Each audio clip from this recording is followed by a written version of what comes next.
Hello everyone, मैं इंदु कौशल एक बार फिर से आप सबका वेलकम कर रही हूँ और आशा है कि आप सब अच्छे से हैं।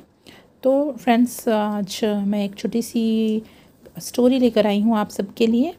आई होप आपको अच्छी लगेगी। ये एक मॉरल स्टोरी है। तो फ्रेंड्स, प्लीज़ वीडियो को फुल वॉच किया कीजिए, ज़्यादा लॉन्ग वीडियोस नहीं होती हैं। और कैसी लगती है आपको वीडियो तो प्लीज़ कमेंट में ज़रूर बताया कीजिए। तो चलिए हम अपनी जो स्टोरी है उसको स्टार्ट करते हैं। जो हमारी स्टोरी का नेम है वो है बकरी का गाना। तो चलिए शुरू करते हैं। एक समय की बात है, एक गांव में एक किसान रहता था जिसके पास एक बकरी थी जिसका वह दूध निकाल कर कभी कभी पीता था और कभी कभी बेच भी देता था। और वह अपनी बकरी का बहुत ध्यान रखता था। लेकिन एक समय ऐसा आया कि वो बहुत ज़्यादा गरीब हो गया और जिस गरीबी की वजह से वह ना तो खुद अच्छे से खाना खा सकता था और ना ही अपनी बकरी को अच्छी तरह से खिला पिला पा रहा था, जिसकी वजह से वो बहुत परेशान था। और जो उसकी बकरी थी वो दिन प्रतिदिन दुबली पतली होती जा रही थी। तो उसने एक दिन सोचा, विचार किया कि अब मैं क्या करूं कि जिससे मेरी बकरी की जान बच जाए। तो उसने बहुत दिमाग लगाया, उसने बहुत कोशिश की, पर उसको कुछ फ़ायदा नहीं हो रहा था। तो उसको एक आइडिया आया। तो उसने सोचा कि क्यों ना मैं दोपहर के समय में, जब सभी किसान गांव में आ जाते हैं आराम करने के लिए, उस समय मैं अपने बकरी को दूसरों के खेतों में छोड़ दूं।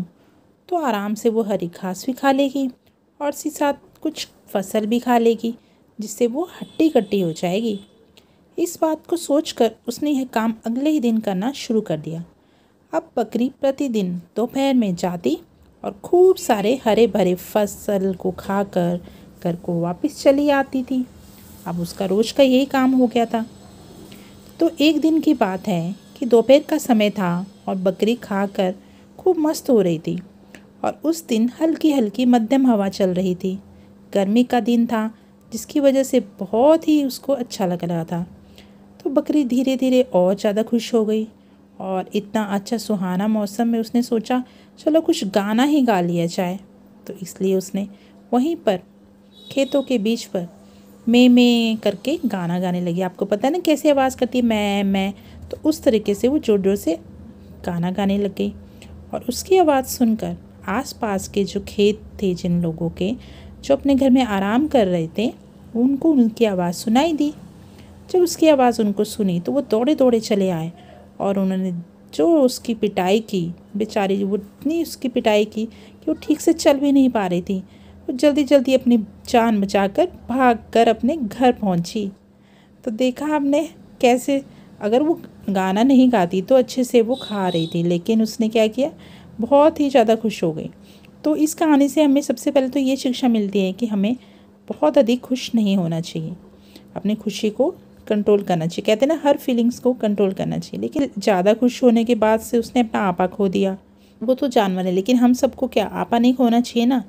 हमें अवश्य पता होना चाहिए कि हमारे लिए बुरा क्या है और अच्छा क्या है। अगर बकरी भी गाना गाने से पहले सोच लेती कि क्या यहाँ पर गाना गाना उचित है, तो शायद वो आज मार नहीं खाती। एक तो वो चोरी कर रही थी और दूसरा उसने गाना भी इतनी ज़ोर से शुरू कर दिया, है ना। तो चलिए, बकरी को तो शायद उस सीख मिल गई होगी और अब बाकी सबको भी मिली है कि कभी भी अपनी खुशी को अपने ऊपर हावी नहीं होने देना चाहिए। ठीक है, तो आई होप आपको आज की जो स्टोरी है अच्छी लगी होगी।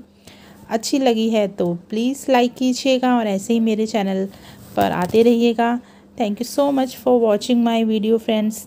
धन्यवाद।